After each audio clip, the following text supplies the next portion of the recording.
स्वागत है आप सभी का आपके अपने यूट्यूब चैनल एग्ज़ाम वॉरियर्स पर। आज के वीडियो में बात करेंगे जूनियर अकाउंटेंट भर्ती में स्क्रूटनी फॉर्म के बारे में। जैसा कि आप सभी जानते हैं, कल से आपके स्क्रूटनी फॉर्म स्टार्ट हो चुके हैं। कई अभ्यर्थियों ने यहाँ पर स्क्रूटनी फॉर्म भरे हैं और काफ़ी ज़्यादा अभ्यर्थी हैं जो भी वेट कर रहे हैं ताकि उन्हें यहाँ पर एक प्रॉपर नॉलेज हो जाए कि किस प्रकार से यहाँ पर उन्हें स्क्रूटनी फॉर्म भरना है और ऑनलाइन जो है अपने डॉक्यूमेंट अपलोड करने हैं। जो हमारा लास्ट वीडियो था, इस पर काफ़ी अभ्यर्थियों के प्रश्न थे। उन्हीं प्रश्नों को लेकर आज के वीडियो में बात करेंगे, क्योंकि ज़्यादातर अभ्यर्थियों की यही दिक्कत है। और अभ्यर्थी जो कि यहाँ पर कुछ नए अभ्यर्थी हैं जो कि पहली बार डीवी करा रहे हैं, उन्हें यहाँ पर काफ़ी ज़्यादा चिंता है। इसके बारे में हम बात करने वाले हैं। साथ ही यहाँ पर कौन कौन से डॉक्यूमेंट आपके बहुत ही इंपॉर्टेंट रहने वाले हैं और किन डॉक्यूमेंट में आपको कोई कमी नहीं छोड़नी है, क्योंकि अगर उनमें कोई कमी रह जाती है तो यहाँ पर आगे चलकर आपका जो है फाइनल रिजल्ट में हो सकता है सिलेक्शन रुक जाए या फिर आपको प्रोविजनल रखा जाए। और आप सभी जानते हैं जब प्रोविजनल रखा जाता है तो उसके बाद काफ़ी टाइम लग जाता है आपको फाइनल सिलेक्शन में शामिल करने में। तो यहाँ पर हम उन चीज़ों के बारे में बात करेंगे। लास्ट वीडियो पे काफ़ी ज़्यादा कमेंट थे, काफ़ी कमेंट के रिप्लाई भी किए गए हैं और बाकी कुछ कमेंट हैं जो लगे कि ये इंपॉर्टेंट है और ज़्यादातर अभ्यर्थियों की यही दिक्कत होने वाली है। तो उनको लेकर आज की वीडियो में चर्चा करेंगे कि कौन से ऐसे इंपॉर्टेंट पॉइंट है जिनको अभ्यर्थियों का ध्यान रखना चाहिए। सबसे पहली बात यह है कि अभ्यर्थी को यहाँ पर घबराने की ज़रूरत नहीं है। यहाँ पे सिर्फ आपको ऑनलाइन अपने डॉक्यूमेंट अपलोड करने हैं। अब यहाँ पर अभ्यर्थियों को दो तरह की दिक्कत होती है। एक तो होती है नॉर्मल, जिसमें कि पिताजी के नाम में दिक्कत है, पिताजी के नाम में स्पेस नहीं है, मम्मी के नाम में सरनेम की जगह देवी लिखा हुआ है, या फिर कहीं पर डेट ऑफ बर्थ में कुछ गड़बड़ है, किसी भी सर्टिफिकेट में कहीं पर एड्रेस में कुछ गड़बड़ है। तो इन चीज़ों के लिए आप एफिडेविट बनवाइए, क्योंकि वही सबसे मेन होता है। यहाँ पर काफ़ी अभ्यर्थियों की दिक्कत होती है क्योंकि यहाँ पे काफ़ी ज़्यादा डॉक्यूमेंट मांगे गए हैं। ऐसा नहीं कि कोई एक दो डॉक्यूमेंट मांगे हैं, लगभग 25-30 डॉक्यूमेंट यहाँ पर आपके लगेंगे, कुछ एफिडेविट हो जाएंगे। तो यहाँ पर कोई ना कोई किसी न किसी डॉक्यूमेंट में कोई ना कोई गड़बड़ होती है, आप सभी जानते हैं, और आप सभी के कोई ना कोई दिक्कत ज़रूर होगी। कहीं पर आपके पिताजी के नाम में दिक्कत है, सरनेम नहीं लगा हुआ है, या कहीं पर बिना सरनेम के है, इस तरह की चीज़ें हैं। मम्मी के नाम में भी सेम ही दिक्कत है, हो सकता है आपके नाम में भी कोई दिक्कत हो, कहीं ना कोई दिक्कत होती है। तो ये जो नॉर्मल प्रॉब्लम है, इनके लिए आपको एफिडेविट ही लगाना होगा। कल कुछ अभ्यर्थी बोर्ड भी जाकर आए थे और वहाँ पर यही कहा गया है कि कुछ डॉक्यूमेंट है जिसमें आपको ध्यान रखना है, बाकी में अगर आपकी कोई दिक्कत है तो आप एफिडेविट लगा सकते हैं, वो चल जाते हैं। जिसमें कि 10th की मार्कशीट, 12th की मार्कशीट, इसके अलावा ग्रेजुएशन, इसमें अगर आपके नाम में या फिर आपकी डेट ऑफ बर्थ में, पिताजी के नाम में या माताजी के नाम में या फिर आपके एड्रेस में ऐसी कोई दिक्कत है तो आप एफिडेविट लगाइए। उसके कारण किसी भी अभ्यर्थी को यहाँ पर सिलेक्शन से बाहर नहीं किया जाएगा। अगर आप यहाँ पर फाइनल सिलेक्शन में, आपके नंबर अच्छे हैं और अगर आप फाइनल सिलेक्शन में शामिल होंगे तो आपको यहाँ पर इन चीज़ों के कारण बाहर नहीं किया जाने वाला है। बाकी यहाँ पर कुछ और इंपॉर्टेंट क्वेश्चन है जिनको हम लेंगे, और सबसे पहले हम बात कर लेते हैं कि कौन कौन से ऐसे इंपॉर्टेंट डॉक्यूमेंट हैं जिसमें कोई कमी नहीं रहनी चाहिए। सबसे इंपॉर्टेंट होते हैं आपके रिजल्ट, खास तौर से आपका ग्रेजुएशन का रिजल्ट, क्योंकि 10th और 12th सभी की होती है। ग्रेजुएशन का रिज़ल्ट जो है वो आपका एग्ज़ाम डेट जो कि 11 फरवरी थी उससे पहले का होना बहुत ही ज़रूरी है।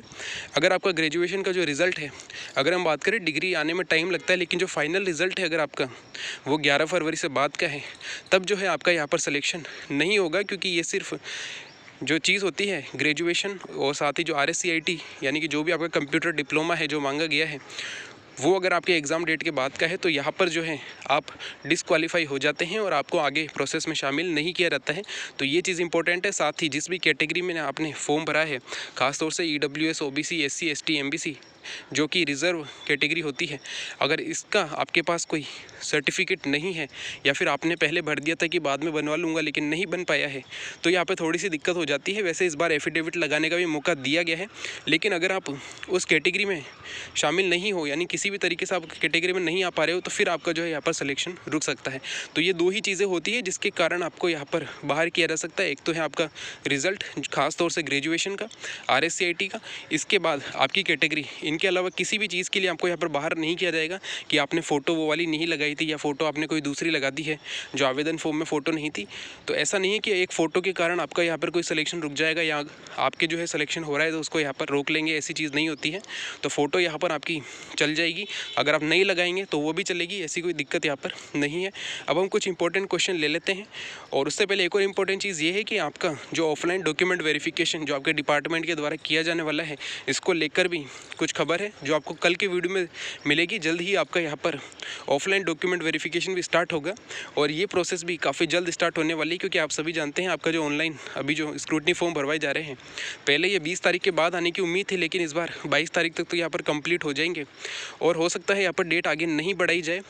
इसका भी उम्मीद है कि यहाँ पर डेट आगे नहीं बढ़ेगी, तो जल्द ही जो है आपका यहाँ पर ऑफलाइन भी डीवी स्टार्ट होगा। इसको लेकर हम कल के वीडियो में बात करेंगे। तो अब हम कुछ इंपॉर्टेंट क्वेश्चन ले लेते हैं जो ज़्यादातर अभ्यर्थियों के रहते हैं।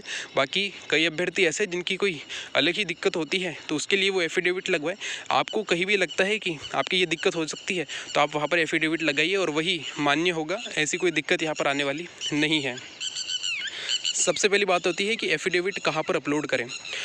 तो ज़्यादा सही यही रहेगा जहाँ पर आपने डॉक्यूमेंट अपलोड किया है उसी के साथ उसी पीडीएफ में आप उसका एफिडेविट भी अपलोड कर सकते हैं।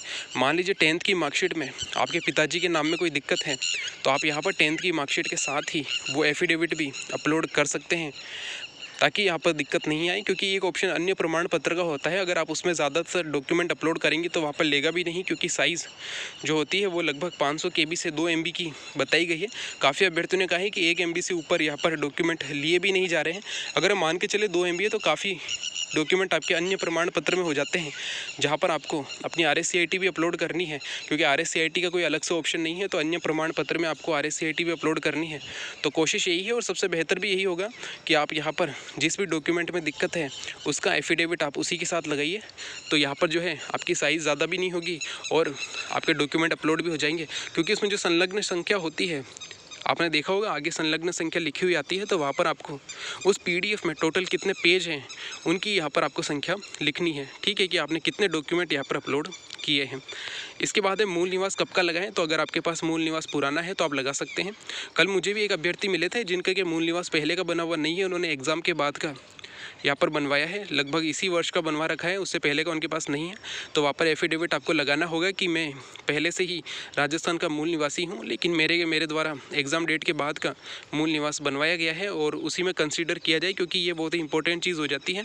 अगर आपके पास मूल निवास नहीं है तो आपको जनरल कैटेगरी में यहाँ पर एक तरीके से माना जाएगा और उस हिसाब से जो है आपका यहाँ पर सिलेक्शन होगा।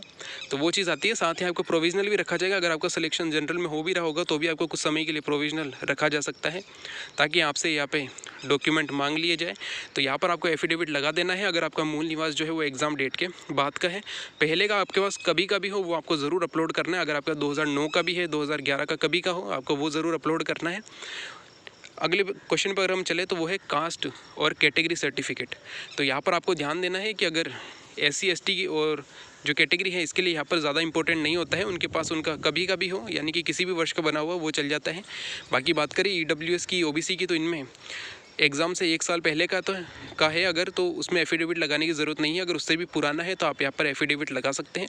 अगर आपका पहले का बना हुआ नहीं है, आपने एग्ज़ाम के बाद का बनाया है, तो आपको एक एफिडेविट लगाना है कि मैं पहले से ही इसी कैटेगरी में आता था, लेकिन मेरे द्वारा जो कैटेगरी का सर्टिफिकेट है ये एग्ज़ाम डेट के बाद में बनाया गया है, तो मुझे इसी कैटेगरी में यहाँ पर माना जाए। इस प्रकार का आप एफिडेविट लगा सकते हैं। एफिडेविट की जो लैंग्वेज है वो आपको काफ़ी ईजी रखनी है, ताकि सामने वाले को समझ में आ जाए और वो ज़्यादा कन्फ्यूज़ में ना हो, क्योंकि ये सभी आपको ऑफलाइन भी लेकर जाने हैं। तो अगर वहाँ पर वो व्यक्ति जो सामने बैठा है, अगर वो आपके एफिडेविट को देखकर थोड़ा कंफ्यूज हो जाता है, तो हो सकता है उसमें वो कुछ रिमार्क कर दे, वरना आपको जो लैंग्वेज है वो काफ़ी ईजी रखनी है।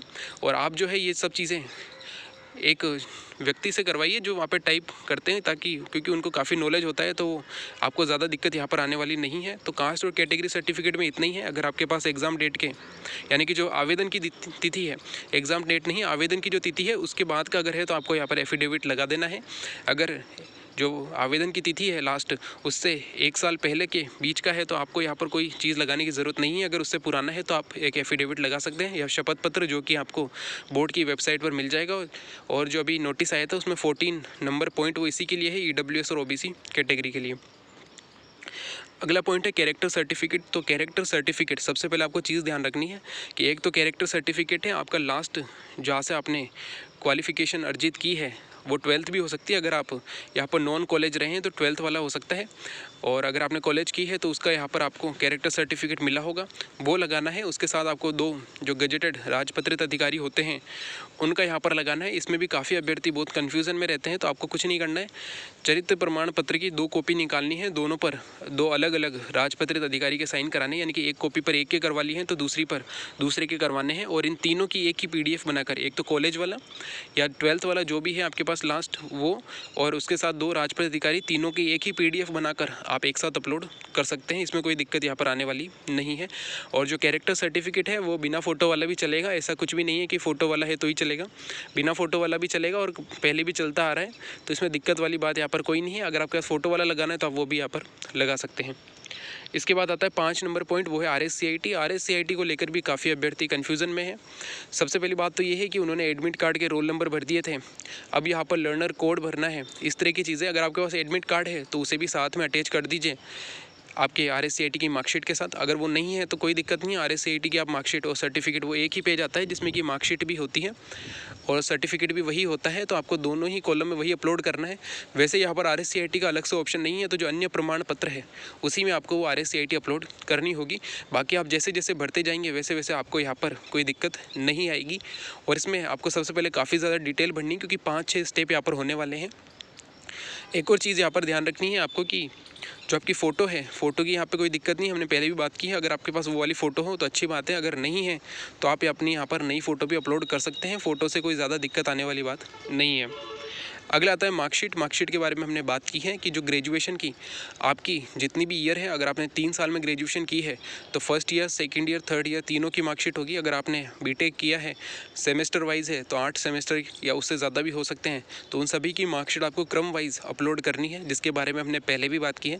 फर्स्ट ईयर, उसके बाद सेकेंड ईयर, उसके बाद थर्ड ईयर, तीनों की इसी क्रम में आपको अपनी मार्कशीट अपलोड करनी होगी। तो मार्कशीट सभी एक साथ ही अपलोड होगी, ठीक है। एक ही PDF बनेगी आपकी, जितनी भी मार्कशीट है ग्रेजुएशन की उनकी सभी की एक ही PDF आपकी यहाँ पर बनने वाली है।